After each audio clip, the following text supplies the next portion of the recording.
Hello, everybody. It's day 4 of the challenge, and today we're going to look at marketing, which I know is a really important topic to many of us. So let's get straight into it.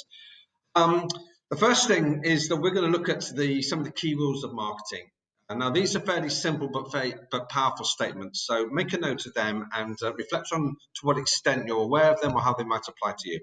So let's have a look at the first rule. Marketing is an investment. It is not a cost. If you see it as a cost, you're going to run into trouble. The reason is very simple. Marketing is at the front end of your business. You buy your customers, you buy your clients. It's marketing that brings them to your attention. So if you spend £1 on marketing and you get £1.50 back worth of business, and there's 20p of profit in that £1.50, if you know those numbers, then you will use that marketing technique over and over again. Why would you stop doing it? So the key is to recognize it as an investment and to know your numbers around it. So how well are you doing that in your business at the moment? The second rule around marketing is, what is the problem that is being solved? So many business owners make the mistake of thinking, I do this and I'm going to share this with the world and try and sell it to them. But we really need to look at it from the point of view of the person who's buying. What is the problem that's being solved? Nobody wants to engage with a solicitor. What they may want is to keep out of jail. Nobody wants to engage with an accountant. What they want is to make sure that their finances are in order. It's also true to say that nobody really wants to buy a holiday. That's right. They don't really want to buy a holiday. What they want to do is have a fantastic experience that they're going to remember for the rest of their life. The holiday is the mechanism to do that. So what is the problem that's being solved in your business? And that, of course, is from the customer's perception, not ours. So what is it that they are looking when they engage with us? And once we're really clear on that, that becomes part of our marketing. Some of the old-fashioned marketing, actually, you still see a lot of it today. You look at an advert, and the company will tell you all about them. Their name sits proudly at the top, how long they've been in business, all that sort of stuff. It's really not of interest to the people who want to buy from you. What they want to know is how engaging with you is going to be a good thing for them, and how well you're going to be able to deliver that product or service. So that brings us on to these two things, the USP and the UVP. Now, the USP is your unique selling proposition. It's what sets you apart from your competition. What makes you unique? Because that's going to be really important in your marketing campaign as well. Now, there may be areas in which your competition are actually quite similar to you, so there isn't that much uniqueness, but they may not be saying certain things about their business that you can have the opportunity to say. What sets you apart from the competition? What makes you different? And the UVP is unique value proposition. What makes the customer's experience of working with you different? I've worked with an outdoor activities centre, and they got everything in place, all the guarantees, the health and safety, all the equipment is checked, all those sorts of things. The training is up to date, but they will explain to the parents of the children that will book onto this centre that they will send the children home absolutely knackered. They will have learned something new about themselves. They would have worked in a team environment and been encouraged to develop relationships that they otherwise wouldn't have developed.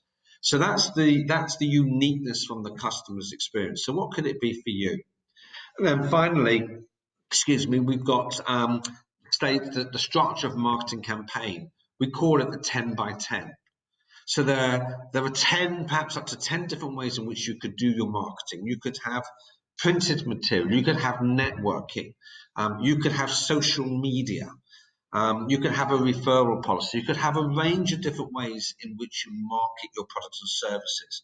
And then in each of those areas, there are perhaps up to 10 different ways in which you could do that. So we look at printed material.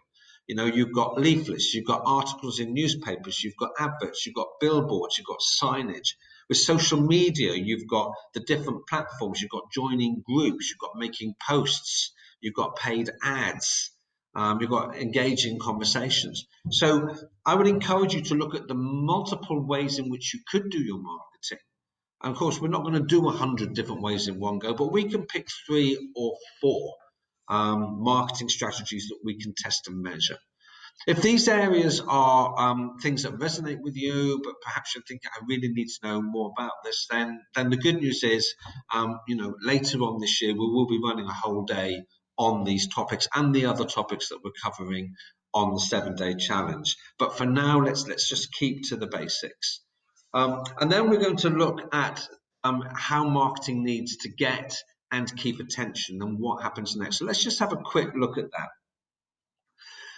We use a system called AIDA or AIDA, and I'm just going to talk us through it very, very quickly. So the first A is grabbing attention. Any marketing that you do, whether it's social media, printed or network, whatever happens to be, your first objective is to gain attention of the person who could be buying from you. Second, having gained attention is to gain interest. So what are you going to do now that's going to hold their attention and develop it into interest? Once you've got the interest, you need to create the desire. This is something that they can see, might help them, might be a benefit to them, something they might want to engage with or to buy. And then finally, and very importantly, you've got to have a call to action. So if you think about your website as an example where we could put AIDA into action, your website needs to gain attention initially, so it's got to be easy to find, it's got to be well structured, and then within that, it's got to be content that gains interest. As a result of that, you develop desire and you need call to action. So a website without, book now, find out more, buy now, call me, register your interest, without those kind of buttons on there and call to actions, then it's not serving its full purpose as a marketing tool. So we've rushed through some really important marketing basics. We need to remember that in your marketing, you're asking one big question of your prospective customers, and that is, how can I help you? That's what marketing is all about. So it's time for action. Let's just move me out of the way.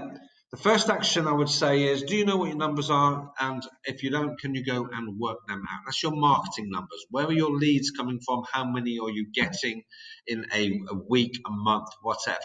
And how many of those leads are converting into clients? The second is, what problem is being solved? So you might want to make a note into your journal. What is the problem you're trying to solve with your potential new customers? What is the USP and the UVP? That needs some thought and attention. What could your 10 by 10 possibly be? And you'll find on today's page that there will be a 10 by 10 grid for you to have a look at. And that's essentially it, ladies and gentlemen. It's time to take action. Think about these marketing activities, and I look forward to speaking to you tomorrow. Bye for now.